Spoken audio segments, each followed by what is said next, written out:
I was walking around that behind closed doors Sony thing, and I saw this person playing this game. It looked like a scene from 2001, and it looked about as slow as that too.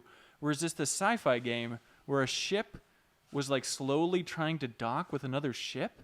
It's like, what the hell is this? And realized the guy's wearing a Media Molecule shirt, and it's like, dreams, man, they got me. They totally got me. And so then it's like, all right, I have to check this out. And they had this awesome mode, which they called, the Dream Space. I wish I could remember the exact version of it. But basically, it's Wario wearing, what's that? Dreamscape, I want to say? Something like that, yeah. But they allow you to kind of WarioWare style, rapid fire, not that rapid, but just going through all these different games that were made within Media Molecule's Dreams on the PlayStation 4.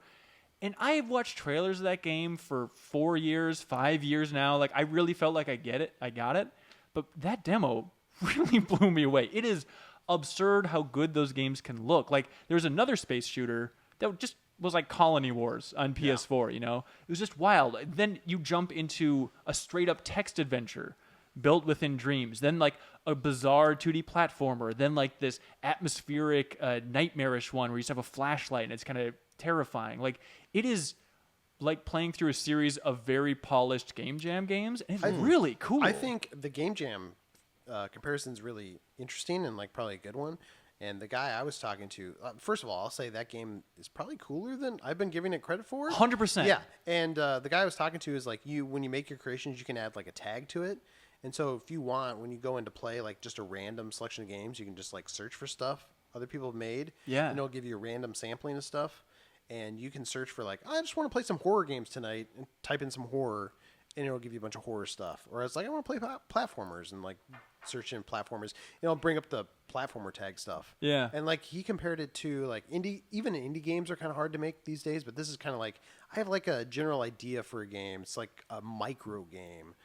Like you said, WarioWare, but it's like, I have an idea for a game. I'm going to kind of like sketch it out in Dreams, and then I can play it. Like, it's actually pretty cool. Is there, I mean, you mentioned WarioWare, obviously, but did you get the sense that that was something, you know, creators could do of just, hey, these are, I'm basically going to make WarioWare in Dreams, and I saw no limits based on what I saw from those demos. It was absurd. Like, so I bet every game within WarioWare, you could do a cool, great-looking version with a wildly different art style every time. And you think it's possible to be like, hey, you start the game, you play this game, after you've completed the goal, it immediately shifts to like the next thing? Do you think that that's something that would be possible? I think it totally is possible. Okay. Yeah, and that weird dreamscape thing. Right. You can break it up by chapters. Okay. So I played like one chapter of that horror game and then moved on to the space game and then went back to the horror game later on.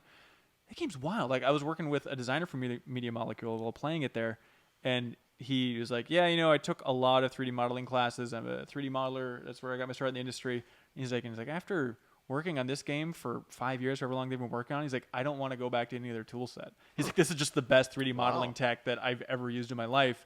And at that point, it's like, it probably won't happen. He said it's more possible now than maybe in the past, but they got to get this thing on PC. Like, it'd be so incredible. It'll be great on PS4, but if that crap gets on PC, game on. Yeah. But, did you get to play with those tools at all? No, I had other appointments. I messed around with them a little bit. Okay. You have this kind of cursor that you're moving around with, like I was a little put off at first, but like the PS3 control stick, like the motion sensing. I'd say 4, but yeah. Sorry. I had a PS3 controller. But yeah, I was moving around with that, and then you can grab stuff. You can duplicate items real quick. You can like make things bigger or smaller. Like, once you get the hang of it, it seems pretty intuitive actually. All right. What'd you make? I made a mini flower bed. Pretty cool, right? Really? And it was like as good as God of War? Is that just like... Yeah, I mean, I need a little bit more time with it, but yeah, I think it could be a 10. It's really cool. And they talked about the possibility of eventually getting to the point where if there's a great game that comes out of it, like selling it as a standalone thing. Also, the designer said that, like, oh yeah, we created Little Big Planet in this game a long time ago, like piece of cake. Which is that what they're doing? Including like the Can they get this and game everything. out? They're just making Little Big Planet and Dreams. The guy told me Snake in it. Yeah, the guy told me they had What made is this? God of War in this game a long time ago. The Santa Monica, they actually That's revealed it, that they created the entire game. Yeah, it's wild. That was just a clip from a larger show called The Game Informer Show. You can find it on iTunes, Google Play, or GameInformer.com. We take the fun opportunities and exclusive information from Game Informer magazine and boil it into a show that airs every Thursday with exclusive cover story information, developer interviews, a lot of fun stuff. So come love games with us.